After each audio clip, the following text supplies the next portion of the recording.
আসসালামু আলাইকুম। আপনারা সবাই কেমন আছেন? আলহামদুলিল্লাহ আমরা ভালো আছি। আজকে আমি গাজরের হালুয়া বানাবো। সবাই গাজর করে নেয়, কি কয় গ্রেট করে নেয় বা কুচি করে কেটে নেয়। আমি তা নেবো না, আমি একবারে ব্লেন্ডারে ব্লেন্ড করে নেব। ব্লেন্ডারে দিয়ে একদম মিহি করে নেব। আর এই গাজর হালুয়া কিন্তু ভালো লাগে খেতে। এই যে দিয়ে একটু পানি দিয়ে দেবো। আমি একবারে ব্লেন্ডারে একটু পানি দিয়ে আর গাজরটা দিয়ে দিই। দেখেন এই যে কি সুন্দর ব্লেন্ডার করা হয়ে গেছে, একদম মিহি করে করে নিছেন। আপনারা বেশি দিতে পারেন, কম বেশি করে দিতে পারেন।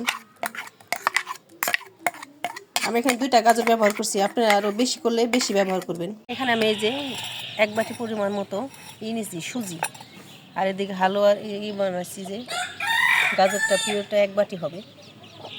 আর এখন কড়াইতে আমি এই যে তেল দিয়ে দিব। আপনারা চাইলে বাটার দিতে পারেন, ঘি দিতে পারেন, যে যেটা মন চায় সেটা দিতে পারেন। আর তেলটা গরম হয়ে গেছে, এখন আমি 2টা এলাচ দিয়ে দেবো। যে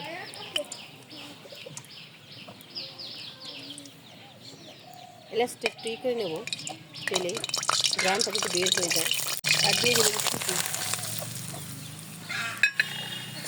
সুজিটা দিয়ে এই যে ভেজে নিতে হবে। সুজিটা যদি ভেজে নেন তাহলে খেতে কিন্তু ভালো লাগবে।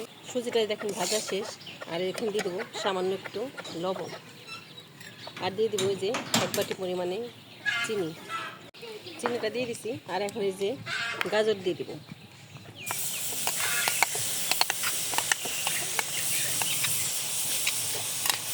একদম কালারফুল হবে, এটা খেতে কিন্তু ভালো, আর বাচ্চারা দেখে খুশি হবে।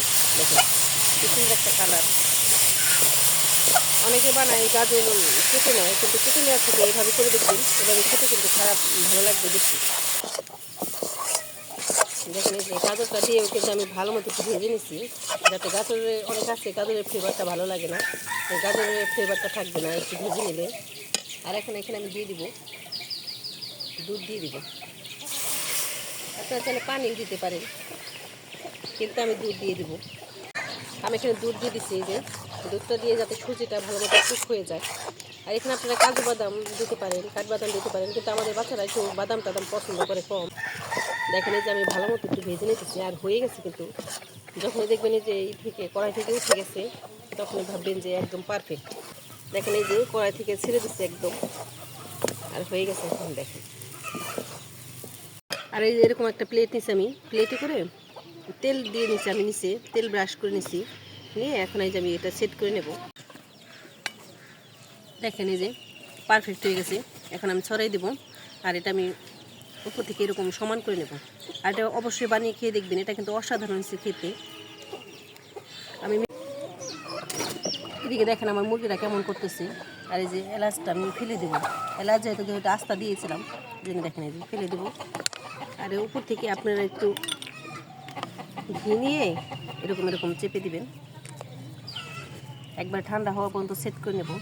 আর এটা আমি বিস্কিটের মতো কেটে নেব, এটা 1 মাসও রাখতে পারবেন।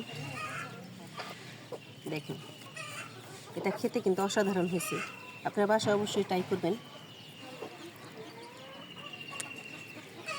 দেখুন পারফেক্ট, এরকম একবার হলেও ট্রাই করে দেখবেন।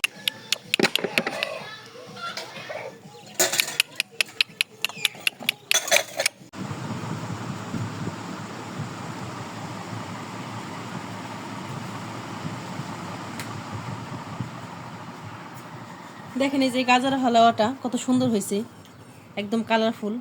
আর এটা কিন্তু রুটি দিয়ে খেতে পারেন, এমনিও খেতে পারেন, বাচ্চারা কেকের মতো খেতে পারেন। আর গাজর দেওয়াতে অনেক সুন্দর লাগতেছে বেশি। আর আমাদের ভিডিওটি ভালো লাগলে লাইক এবং শেয়ার করবেন। আর এরকম আপনারা বাসায় বানিয়ে খেয়ে দেখবেন, দারুণ লাগবে, অসাধারণ। আল্লাহ হাফেজ।